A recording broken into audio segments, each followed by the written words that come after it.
Good morning everyone. ও মামা ও কা হয়েছে মা? সবাইকে একটু গুড মর্নিং বলে দাও। Good morning.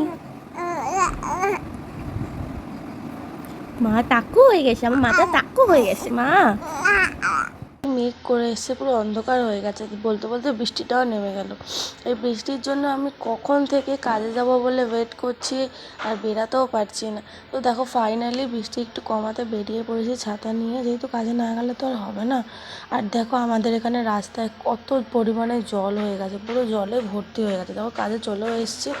আর যেহেতু আমার দাদা বৌমনির অ্যানিভার্সারি আজকে, তো 12টার সময় গিফটটা দাদা ওদেরকে দেবো, তাই প্যাকিংও করে নিলাম। তো চলো ওদের জন্য 12টা সেলিব্রেট করার জন্য একটা কেক নিয়ে নিলাম মঞ্জুনিস থেকে, অনেক রকমের কেক। তো স্ট্রবেরি ফ্লেভারের একটা ছোটো কেক নিয়ে নিলাম। তো কেক নিয়ে এখন আমি যাচ্ছি। এখন একটা বেলুনও নিলাম, মোমবাতি নিলাম। এখন আজকে দুপুরে মাটন আর সরু চালের ভাত হচ্ছে। তো দেখো আমাকে টেস্ট করতে দিয়ে দিয়েছে। তো দুপুরের লাঞ্চ দেখো রয়েছে, লাঞ্চ কমপ্লিট করে এখন বিকালে কাজে বেরিয়ে গেছি। আর গিফটটাও ফাইনালি নিয়ে নিয়েছি। এখন 12টার সময় সেলিব্রেট করে নিলাম।